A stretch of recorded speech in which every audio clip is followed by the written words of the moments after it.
கங் கணபதியே நம. அனைவருக்கும் வணக்கம். கந்த புராணத்தின் இந்த பதிவை உங்களுடன் பகிர்ந்து கொள்வதில் மிக்க மகிழ்ச்சி அடைகிறேன். இச்சா சக்தியாகிய வள்ளியும் கிரியா சக்தியாக தெய்வானையும் விளங்க ஞானவேல் தாங்கி மயில் வாகனத்தில் வலம் வரும் முருகப் பெருமானை நம் மன வாகனத்தில் ஏற்றி வைப்போம். 16 பேறுகளையும் தன் 12 கைகளாலும் வாரி வழங்குவான் நம் வடிவேலன். கந்த புராணம் 4 யுத்த காண்டம்.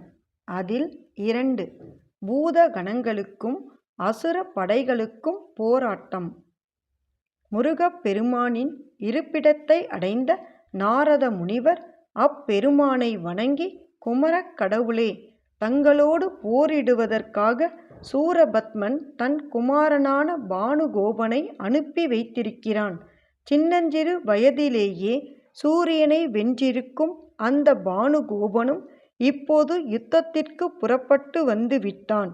அவன் முன்பொரு சமயம் பிரம்மா, விஷ்ணு, யமன், வருணன் ஆகியவர்களோடு போரிட்டு வென்று பிரம்மாவினுடைய பிரம்மாஸ்திரம், மகாவிஷ்ணுவின் சக்கரம், யமனுடைய காலதண்டம், வருணனின் பாசம் ஆகியவற்றையெல்லாம் அவர்களிடமிருந்து பலவந்தமாக பிடுங்கிக் கொண்டு விட்டான்.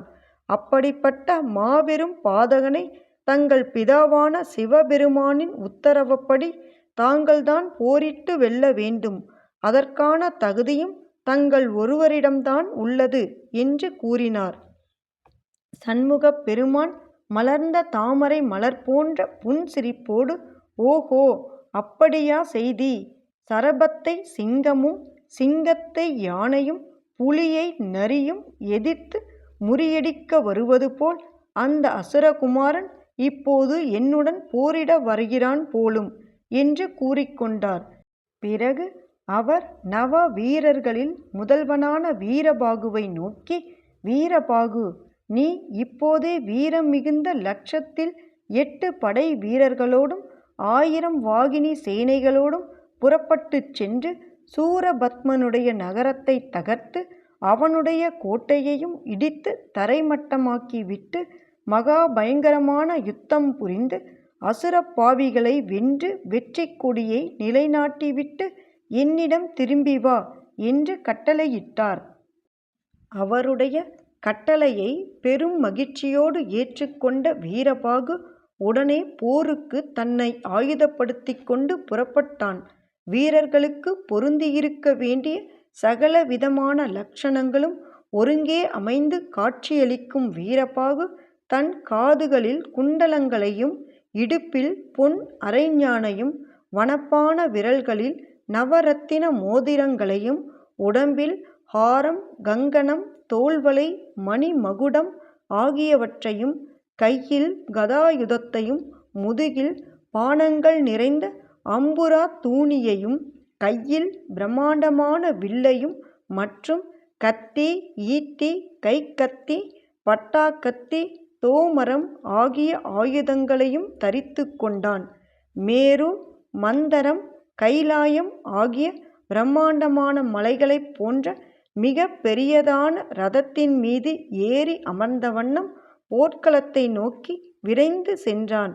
அவனைச் சுற்றிலும் வெண் சாமரங்களை விசிறிய வண்ணம் சில வீரர்களும், முத்து குடைகளை பிடித்த வண்ணம் சில வீரர்களும் வந்து கொண்டிருந்தார்கள். அப்போது சங்கம், காகசம், நிசானம், படகம் முதலான வாத்திய கருவிகள் பெரிதாக எழும்பி முழக்கமிட்டன. வீணை, புல்லாங்குழல், மிருதங்கம் போன்ற இன்னிசை கருவிகளும் ஏக காலத்தில் வாசிக்கப்பட்டன. அவனை பின்தொடர்ந்து அதிக பராக்கிரமம் வாய்ந்த வீரர்களும் சேனாபதிகளும் தங்கள் தங்கள் ரதத்தில் ஏறியமர்ந்த வண்ணம் வந்து கொண்டிருந்தார்கள். அவர்களோடு 1000 வாகினி பூத சேனைகளும் அப்போது புறப்பட்டுச் சென்றன. அப்படைகளும் குதிரைகள், ரதங்கள், வாத்திய கோஷங்கள் ஆகியவையும் எழுப்பிய பேரொலியானது வீரபாகு போரிட புறப்பட்டு விட்டான் என்னும் விஷயத்தை அசுரப் படையினருக்கு தெரிவிக்க முந்திச் செல்வதைப் போல் அந்த பட்டினமெங்கும் எட்டிச் சென்று பரவியது. அப்படை வீரர்களில் சிலர் ஒருவரோடொருவர் கூச்சலிட்டு விளையாடி அமர்க்களம் செய்து கொண்டும், மற்றும் சிலர் வட்டமாக திரண்டு நின்றும், சிலர் விசையோடு உயரே எழுப்பி குதித்தும், சிலர் அதி துரிதமாக ஓடியும், இவ்விதமாக அவர்கள் அனைவரும் அந்த பட்டினத்தின் வாசற்படியை அடைந்து கொண்டு வந்து நின்றார்கள். வீரபாகுவின் வரவை முன்கூட்டியே அறிந்திருந்த பானுகோபன், அடே, அந்த வீரபாகுவை யுத்தத்தில் ஜெயித்து அவனை கட்டியிழுத்து கொண்டு போய் என் தந்தையின் முன்னிலையில் நிறுத்துவேன், இது உறுதி என்று தனக்குள் எண்ணி அளவு கடந்த ஆத்திரம் கொண்டான். அவன் அந்த வினாடியிலேயே தன் அசுரப் படையினரோடு நரகத்திற்கு வெளியே வந்தான். அப்போது அசுரப் படையினரோ தங்களை எதிர்த்து வந்திருக்கும் பூதப் படையினரை நோக்கி, அடே, இந்த பூத சேனைகளை எல்லாம் நாம் முந்தியே ஒரு கை பார்த்திருக்கிறோமே, இப்போது இவர்களை ஜெயித்து முறியடிப்பது அவ்வளவு பெரிய காரியமா என்ன என்று தங்களுக்குள் எண்ணி பூரிப்படைந்தார்கள்.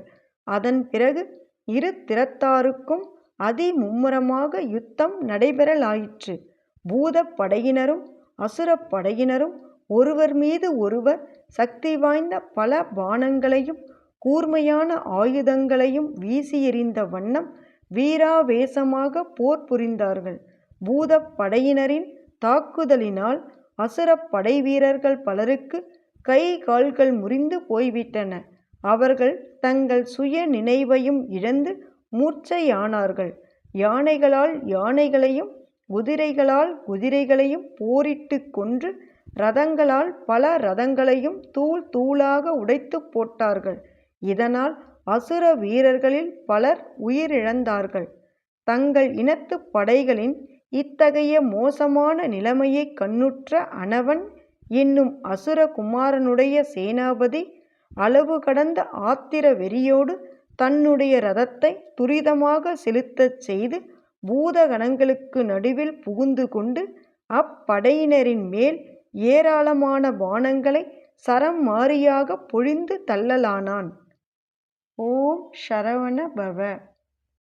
எண்ணிய பொருளை அருளச் செய்யும் கந்த புராணத்தை காதலுடன் இப்புவியில் படிப்போர் கேட்போர் நினைப்போர் யாவரும் பசு பத்தினி உறவினர் புத்திரன் ஆகிய அனைவரோடும் ஆனந்த வாழ்வை வாழ்ந்து இந்திரனைப் போல தலைமைத்துவமும் இன்பமும் மிக்க வாழ்வையும் வாழ்ந்து இறுதியில் பரமானந்த நிலையாகிய சிவபத பேரும் பெறுவர்.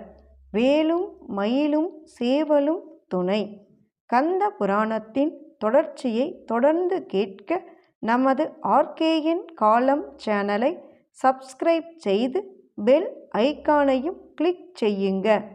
இந்த பதிவினை நமது ஆன்மீக அன்பர்கள் அனைவருக்கும் மற்றும் புராணங்களை கேட்க விரும்புபவர்களுக்கும் ஷேர் செய்யுங்க.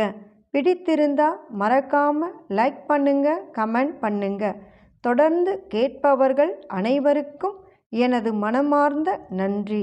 நாளையும் வருவான் நமது வடிவேலன்.